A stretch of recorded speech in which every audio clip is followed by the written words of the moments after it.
नमस्कार विद्यार्थी मित्र, आज आपण BA द्वितीय वर्षातील तृतीय सत्रामध्ये असणारा आपला भूगोलाचा पेपर हवामानशास्त्र या हवामानशास्त्र नावाच्या पेपरचा या ठिकाणी आपण अभ्यास करणार आहोत। मित्रांनो, या हवामानशास्त्र पेपरचा अभ्यास करत असताना त्यामध्ये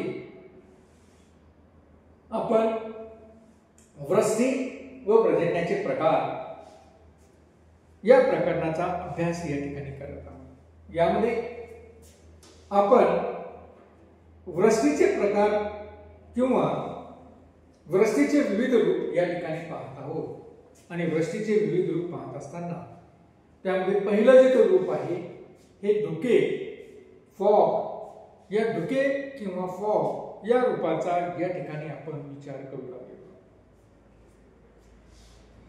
या धुके आणि फॉगचे देखील विविध प्रकार आपल्याला दिसून येतात।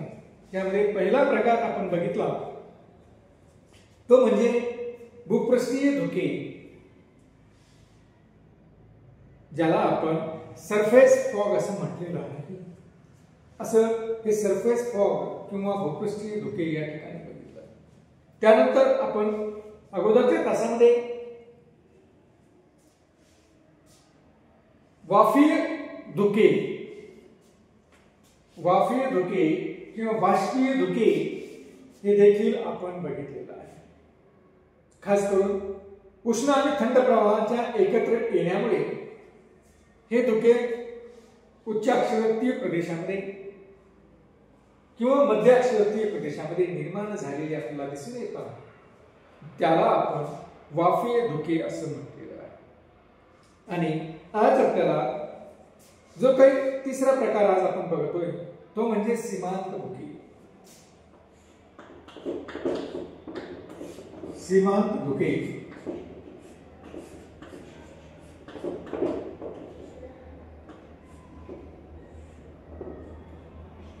सीमांत धुके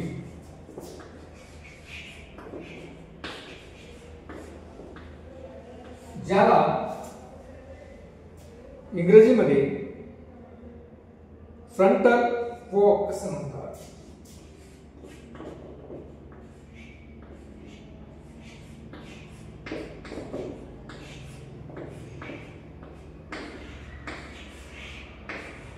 फ्रंटल फॉग किंवा सीमांत धुके असं याला म्हटलं जातं। ज्या पद्धतीने आपण बघितलं की वाफीय धुके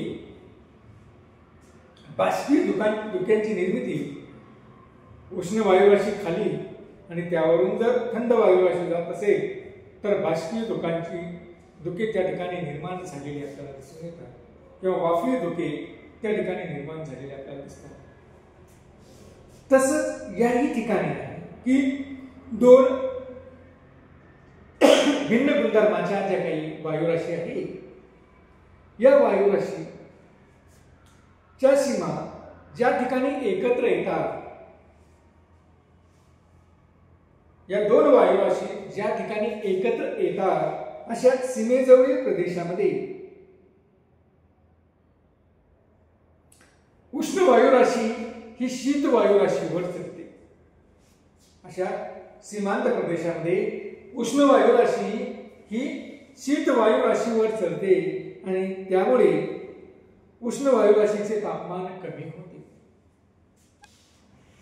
या ठिकाणी होतंय काय तर उष्ण वायुराशीचं तापमान हे कमी होतं आणि उष्ण वायुराशीचं तापमान कमी झालं की त्या ठिकाणी सांद्रीभवन होतं आणि सांद्रीभवन झालं की अशा या सीमेवर ज्या ठिकाणी उष्ण वायुराशी आणि थंड वायुराशी एकत्र आल्या अशी जी काही सीमा त्या ठिकाणी सीमेचा प्रदेश असतो त्या दोन्ही वायुराशींच्या त्या सीमेवर सांद्रीभवनामुळे त्या ठिकाणी उष्ण वायुराशीचं तापमान कमी झालं की त्या ठिकाणी सांद्रीभवनाची क्रिया होते आणि सांद्रीभवनाची क्रिया झाली की त्या ठिकाणी धुक्यांची निर्मिती होते की ज्याला आपण सीमांत धुके असं म्हटलेलं आहे। काय म्हणतो आपण त्याला की सीमांत धुके म्हणजे हे धुके दोन वायुराशीच्या सीमेच्या प्रदेशात असतात म्हणून याला सीमांत धुके असे म्हणतात, किंवा त्यालाच आपण वात सीमेवरील धुकं असं देखील म्हणतो. हे धुकं विस्तृत अशा प्रदेशामध्ये पसरलेलं आपल्याला दिसतं. हे काय अगदी याची सीमा, वायुराशीची सीमा ही खूप मोठी असते, म्हणून या वायुराशीच्या सीमेवर विस्तृत प्रदेशामध्ये अशा प्रकारचे धुकं हे पसरलेलं आपल्याला दिसून येतं, ज्याला आपण सीमांत धुके असं या ठिकाणी म्हटलेलं आहे. त्यानंतर चौथा जो काही मुद्दा आहे तो आहे संपर्कीय धुके, किंवा ज्याला आपण संपर्कीय धुके, संपर्कीय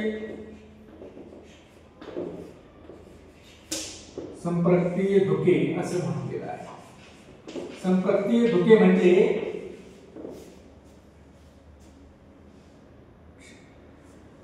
advection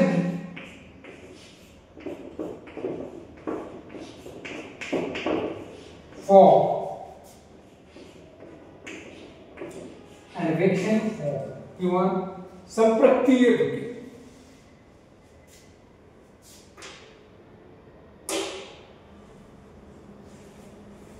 संपर्क त्यावरून संपर्कीय धुके हे तयार झालेलं आहे. आता संपर्कीय धुके म्हणजे काय, तर थंड अशा भूभागावरून उष्ण हवा वाहत गेल्यास, थंड असा भूप्रदेश आहे, भूभाग आहे, आणि थंड अशा भूभागावरून जर उष्ण हवा वाहत गेली तर पाण्याच्या संपर्काने किंवा त्या थंड भूभागातील असणाऱ्या पाण्याच्या संपर्कामुळे उष्ण हवा थंड होऊन ही जी काही उष्ण हवा आहे ही त्या ठिकाणी थंड होऊन संपर्कीय धुके किंवा संपर्कीय धुके हे निर्माण झालेले आपल्याला दिसून येतात. खास करून जर बघितलं आपण तर संपर्कीय धुक्यांची निर्मिती ही खास करून उष्ण पाण्याचा प्रवाह समुद्रामध्ये, उष्ण पाण्याचा प्रवाह महासागरामध्ये, उष्ण पाण्याचा प्रवाह आणि शीत पाण्याचा प्रवाह हे दोन्ही प्रवाह एकत्र येतात त्या भागामध्ये या प्रकारच्या धुक्यांची निर्मिती होते. संपर्कीय धुके ज्याला म्हटलं जातं, त्या संपर्कीय धुक्यांची निर्मिती अशा असणाऱ्या भागामध्ये निर्माण झालेली आपल्याला दिसून येते. मित्र, या ठिकाणी आपण जर बघितलं तर आपल्याला असं दिसेल की एखादा थंड भूप्रदेश आहे आणि त्या भूप्रदेशामध्ये असणारा समुद्राचा किंवा पाण्याचा भाग आहे. अशा पाण्याच्या भागावरून जर उष्ण हवेचा प्रवाह वाहत गेल्यास त्या ठिकाणी काय होतं की तो उष्ण जो काही हवेचा प्रवाह आहे या थंड असणाऱ्या पाण्याच्या प्रवाहावरून, थंड असणाऱ्या पाण्याच्या भागावरून जर वाहत गेल्यास त्या ठिकाणी तो प्रवाह देखील उष्ण हवेचा थंड होतो आणि थंड झाला की त्या ठिकाणी अशा प्रकारच्या संपर्कीय धुक्यांची निर्मिती त्या प्रदेशामध्ये झालेली असते. किंवा दुसऱ्या स्थितीमध्ये जर आपण बघितलं की महासागरीय भाग आहे आणि अशा महासागरीय भागामध्ये थंड पाण्याचा प्रवाह आणि उष्ण पाण्याचा प्रवाह हे दोन्ही एकत्र येत असतील तर अशा भागामध्ये देखील अशा संपर्कीय धुक्यांची निर्मिती झालेली आपल्याला दिसून येते. खास करून आपण जर बघितलं की अशा प्रकारचा जो काही भूभाग आहे हा उत्तर अमेरिका खंडामध्ये अटलांटिक महासागरात संयुक्त संस्थांच्या पूर्व भागामध्ये न्यू फाउंडलँड बेटाजवळ लॅब्राडोरचा शीत प्रवाह व गल्फचा उष्ण प्रवाह हे दोन्ही प्रवाह त्या ठिकाणी एकत्र येतात आणि हे दोन्ही प्रवाह त्या ठिकाणी एकत्र आल्यामुळे अशा प्रकारच्या संप्रक्तीय धुक्यांची निर्मिती झालेली आपल्याला त्या प्रदेशामध्ये दिसून येते. पुन्हा जगाच्या एका प्रदेशामध्ये अशाच संप्रक्तीय धुक्यांची निर्मिती झालेली आपल्याला दिसते. ती म्हणजे पॅसिफिक महासागरामध्ये जपानच्या भागामध्ये, जपानच्या महासागरीय पट्ट्यामध्ये किंवा जपानच्या लगत महासागरामध्ये क्युराइल नावाचा शीत प्रवाह, क्युराइल नावाचा पाण्याचा शीत प्रवाह व क्युरोसिओ नावाचा पाण्याचा उष्ण प्रवाह हे दोन्ही प्रवाह त्या ठिकाणी एकत्र येतात आणि हे दोन्ही प्रवाह त्या ठिकाणी एकत्र आल्यामुळे की त्या ठिकाणच्या असणाऱ्या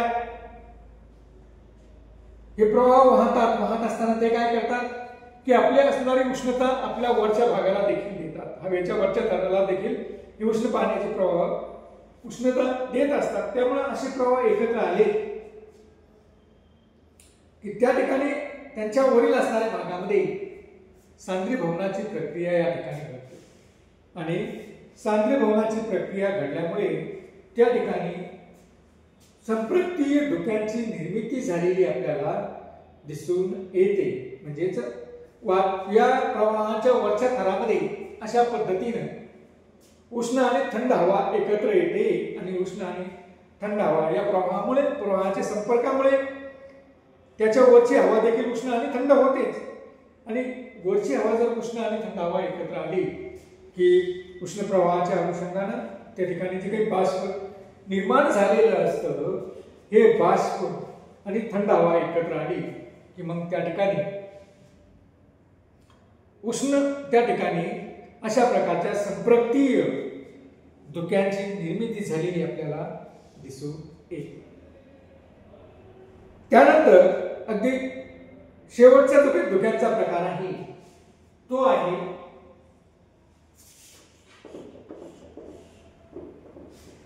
टेकडीवरील धुके.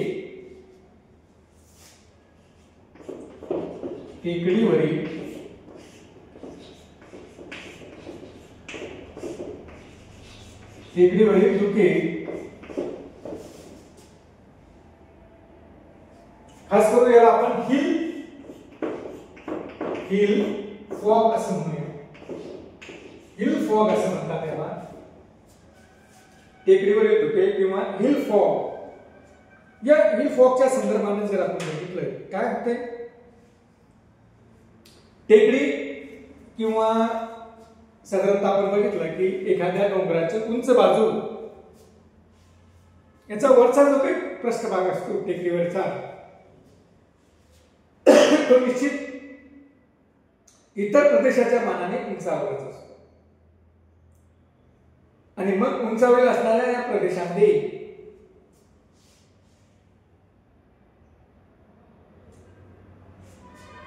जेव्हा बाष्पयुक्त असणारी हवा पोहोचते, बाष्पयुक्त असणारी हवा पोहोचते त्यावेळेस या टेकडीवरील पृष्ठभागाचे तापमान हे उष्णतेच्या उत्सर्जनामुळे कमी झालेले असते.